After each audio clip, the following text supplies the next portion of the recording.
Yo, what's going on, man? It's your boy JC. Inside the game with JC, man. Another video. Um, I'm on StreamYard with it today. I ain't gonna lie, I'm on the free account joint, so this ain't like it ain't the best of quality, Usually when I make a video, I guess I was gonna try to, include a face with the video or whatever, but let me see. Yeah, man. Like, comment, subscribe, like we always say before we get started on here. Y'all can see by the title of the video. I guess we can say like we still are in the midst of the first wave or whatever. But I mean, I think the new league year just started. But yeah, the Falcons already made some moves. Ain't nothing really uh like earth shattering or groundbreaking that they did for real. We're just gonna talk about it for a little bit, get in and get out with this video. But yeah, man, as always, let me know what y'all think down in the comments. So we're gonna start off with the people that we let go so far, and pretty much we only really made like a few re-signings, like a small ones here and there. Nobody like the big free agents we had. I think the like biggest free agents we had were like Kyle Pitts, with his 5th year option or whatever, or well, his 5th year option was over with. So like it was either tag him or you lose him. It was Pitts, Algier, and I'll say like Caden Ellis for real. And then you might like to throw D Alford in there too. But we see 3 out of the 4 of those people already gone. Like Caden Ellis, he re-signed with the Saints. He spent time with them before he even came to Atlanta. He's back over there on a 3-year deal. And Katie is he went to the Eagles. I think he just signed today or yesterday. And then I mean, yeah, like Kentavious Street and Javon Glenn, they're not really like lost or anything like that. I'll say Algier going to the Cardinals. We pretty much already know he was gone for the longest. I think he kind of seeking like a running back one role. Never really was gonna get that here with Bijan in the equation. I'll say like for sentimental reasons, that's a loss in my opinion. But I mean, you can find another running back to get you carried. Like when you got Bijan, you're not really tripping on the backup necessarily. And I think Algier in the fan base, like he's a good running back in my opinion, but I don't think he's like irreplaceable. D Alford kind of like revamped his career last year. I think the previous year in the Jimmy Lake system, like he definitely wouldn't have got no deal. But for him to get a 3-year deal with the Bills, like that's shout out to him, congratulations to him. Was kind of looking. I thought Zane Gonzalez might have been a fit with Atlanta due to how he came in last year, especially after the kicking issues that we had. But I mean, they went in another direction. So we'll just talk about the people that they did bring in.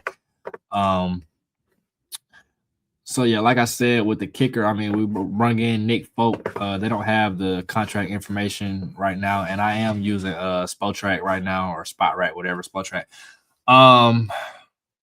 Yes, like I said, we brought in Nick Folk. I believe he's like 41 years old, but I think he's like leading the NFL in kicking accuracy as far as kicks made. I believe he only missed like 1 kick last year.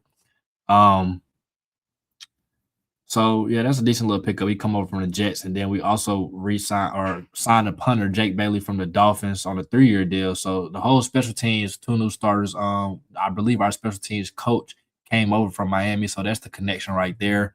And then like the first day was just really flooded. Like the whole free agent class is really just flooded with like 1-year cheap little deals. But I believe there is a strategy behind it with new GM Ian Cunningham. I think he is playing the comp pick game.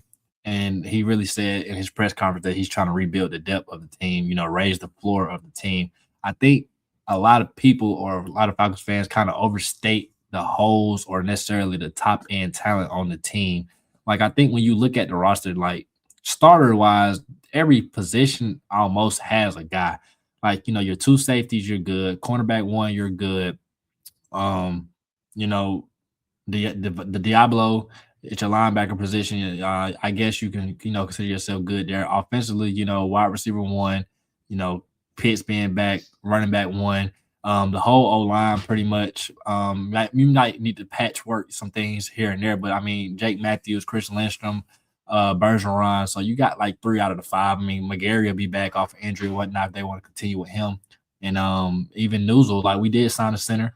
But I mean, so I think it's more so like they say, raising the floor.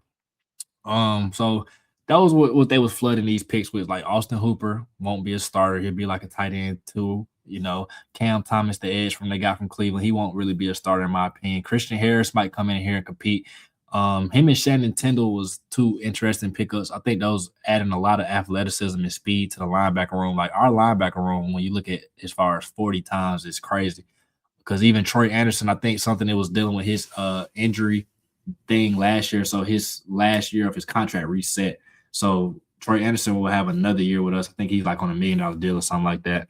Um, then you bring in Chris Williams from the Bears D line. They got Azeez Ojulari off the edge. Lakel London got re-signed. He had a breakout year last year. He had ended the year with 5 sacks. So it was good to see him come back. Samson it become that was a good pickup. I think he was hurt last year, but he spent time with Nate Ali with the Colts. I think he had like I want to say somewhere between 5.5 to 9.5 sacks that year. So I think, like I said, they just really refilling the DN room, especially because, like I said, Arnold Ebiketie is gone. We don't know what's going on with James Pierce Jr. at this point. It ain't really looking too good if he'll be back, or we don't know. For suspension for sure at this point if he's back. So I think they're trying to redo that. Kirk Cousins got cut or whatever. He's gone. Darnell Mooney is gone. Those were, I think either post June 1st designation cuts, or I'm not sure. But the main one that everybody is gonna, where is it is as far as Tua being on the team. I think he's in Flowery Branch today, maybe doing his physicals or whatnot. And according to Ian Cunningham, he's brought in to compete with Michael Penix or whatever. I feel like the main thing is that, do I like the player necessarily? Not really. Do I like the contract value? I mean, yeah, I think that's what a lot of people rather have went that route before Kirk, getting somebody in here that, can add value, but the team is not paying him. Like Tua on $1 million deal is, I don't want to say it's a steal, but it's good value. And the reason why I say he's on $1 million deal is because the Dolphins cut him. They'll have a $99 million cap hit, I think, spread out between 2 years or whatever the time is. And so they owe him his money for next season. So they'll be paying him. We just had to pay him, the vet minimum just for him to be contract here. But like I said, they bring him in. They tell him, they did know Kevin Stefanski did notify Penix. They was like, I think this staff is doing things way differently from the last one. It's almost to the point where it's like they're damn near jabbing and throwing slick shots at Terry Fontenot and Raheem Morris with the stuff they're saying because it was a big thing about Kirk not being notified, or maybe he was on draft night, but I think he felt bamboozled or misled at the time of his signing. But yeah. Bringing Tua in to compete with Penix, I like it as a sense of because I talked about Penix in the last video. Y'all can go watch that, and I said, based on who they bring in at quarterback, that'll kind of tell me how I feel like they feeling about Penix or whatnot. And I think this with them bringing in a vet minimum guy like Tua, Penix should be able to beat him out in camp. As long as he's healthy, get healthy, and no, you got to compete. That's what I want. He shouldn't be guaranteed a starter spot at this juncture because we need to see more. Like, we need you to show us that you can be dependable, like, as far as availability for one, but also, like, your play. So, I mean, if he can't beat Tua out, we got bigger problems anyway. But I think in the grand scheme of things, 2027 is the year really where I think he can, like, this staff can start molding this team and building it how they want. Because I think, like, with the comp picks and stuff, we got, like, I want to say around 10 draft picks next year. I think the cap space will be there. I think we sitting around 100 million. Of course, the cap space probably is going to go up anyway. So it'll fluctuate up or down, given whatever the league raises it to. But yeah, I mean, of course, we're going to be the meme squad at this point. Anything that we do is meme to death. In a perfect world, I would hope Tua doesn't start or touch the field at this point. But yeah, I mean, you got two guys who can't seem to stay healthy. So I got a Dolphin fan standing next to me right now. I'm pretty sure she's glad that Tua is gone. You know what I said? He don't got to touch the field. Her eyes perked up. So I know a lot of people might have wanted like a Malik Willis or even a Kyler Murray, but I think Kyler Murray pretty much was only going somewhere where I don't know. I think he had the same amount of chance of starting here in Atlanta or with McCarthy, but I think the Vikings and him was just a natural fit from the given, like the get go. Like I think they actually sought him out. I don't think Atlanta like they did their research or whatnot, but they didn't really like seek him out.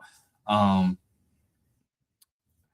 like Malik, like I said with Malik got a real contract. Like Atlanta didn't have the money necessarily to pay that due to the fact, we just went big at quarterback necessarily and then we struck out. So that's the situation we're in. I don't really got too much more to say about Falcons news as far as y'all know we got the new uniforms coming out at the start of April. We'll see what those looking like. The Titans just revealed theirs, and I like them. So hopefully Atlanta can give us some excitement with the uniforms. I think going into this season is not really a lot of optimism. I mean, the Kevin Stefanski signing wasn't really, it ain't getting nobody excited. I've already talked about that addition and his staff, how I feel about it.